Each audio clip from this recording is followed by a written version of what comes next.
everyone. Welcome to Oil Gas YouTube channel. This is our third lecture of porosity, permeability, and saturation series. In this lecture, we are going to modify the formula of porosity, as well as we are going to discuss something about the core analysis. So let's start the topic. First of all, we are going to do some modification. We are going to do some modification in the basic formula of porosity. So let's start it. Since we know that the porosity is equals to pore volume per unit bulk volume. Porosity can be defined as the amount of pore volume or the pore volume which is present in the given bulk volume. Since we know that the bulk volume is a combination of pore volume and grain volume. This concept we already discussed this concept in previous lectures in detail. Since bulk volume is equals to pore volume plus grain volume, therefore the value of pore volume becomes bulk volume minus grain volume. So we will put the value of this pore volume into the numerator. So the expression becomes phi is equals to bulk volume minus grain volume upon bulk volume. So this is the modified formula of porosity, where VB is representing bulk volume,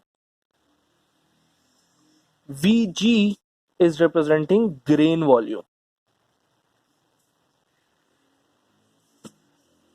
This formula is showing that if we are capable to know the bulk volume of the core sample or the reservoir, and we know the grain volume of the reservoir rock, then we can easily calculate the value of porosity. We can easily calculate the percentage of void spaces which are present in the reservoir rock.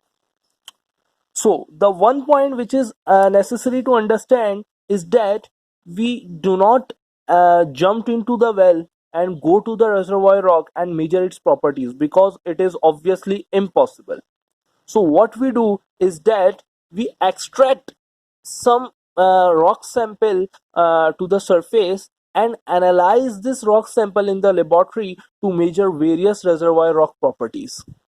The rock sample that is extracted from the reservoir rock and on which the laboratory experiments are performed to measure various reservoir properties is known as core sample of the reservoir rock. Here you can see the diagram that this is a reservoir rock. This is our conventional reservoir rock, and from this reservoir rock we extract a portion of it. We extract a small portion of it by entering some tool into the wellbore. We extract a portion of it which is called the reservoir rock sample. We also call this sample as core sample. And now we perform laboratory experiments on this core sample to measure various reservoir properties. We know that this core belongs to this reservoir, so obviously the properties that we measured in laboratory of this core will also representing the properties of this overall reservoir rock. So we extract a core sample from the reservoir rock and measure its properties in the laboratory.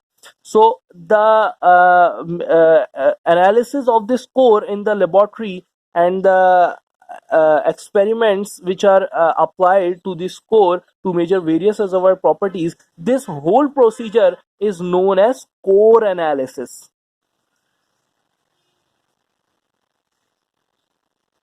What is core analysis? Core analysis is nothing when we apply the various reservoir engineering techniques and petrophysics techniques on this core sample in the laboratory and perform various experiments to measure the reservoir rock properties, then this analysis, this experimental procedures are known as core analysis.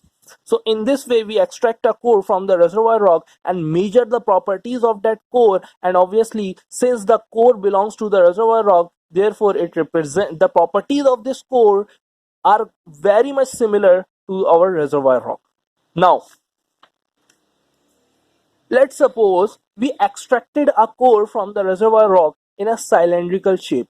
Uh, Now, the task is that how we can measure the bulk volume of this core.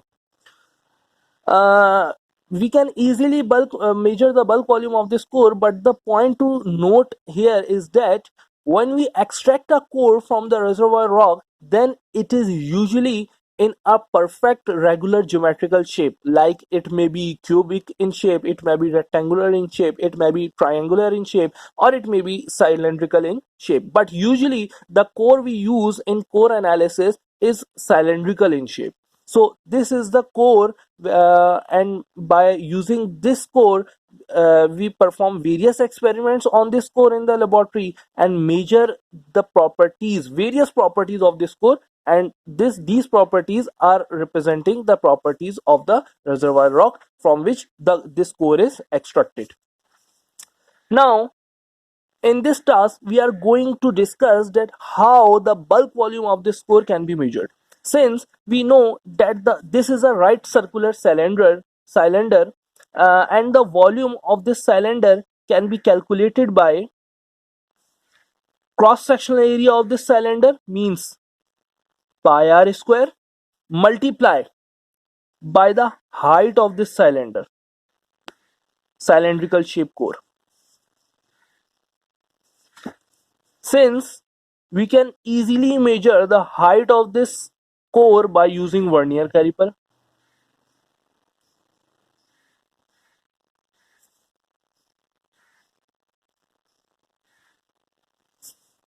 For example, let's say the height becomes the height that is calculated is 0.9 centimeters. Now, the remaining parameter is radius. We know that the pi is constant and its value is 3.142, so we do not need to calculate pi. The only parameter that is remaining in this formula is the radius of the core. We can also measure this radius by using vernier caliper. We use the vernier caliper to measure the diameter of the core. By using vernier caliper, we measure the diameter of the core, and by dividing the diameter value by 2, we get the radius of this core. So let's suppose the radius value is 0.1 centimeter. Now we know the radius of this core, we know the height of this core. By applying the formula of volume on this core, pi r square into h, we can easily calculate the bulk volume of this core. Now the point which is necessary to remember is that this volume is basically the bulk volume of this core. Means it is a combination of pores volume which is present inside the core as well as the grain volume. This is the total overall volume of the core. In the coming lecture, we will discuss that how we can calculate the grain volume of the rock, and once we know the grain volume of the rock, then by using this formula Vb minus Vg upon Vb, we can easily estimate the porosity of the core sample. And obviously, the porosity value of this core sample is representing the porosity value of this whole reservoir.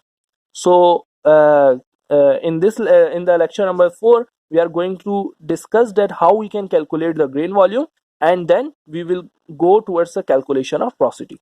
Thank you.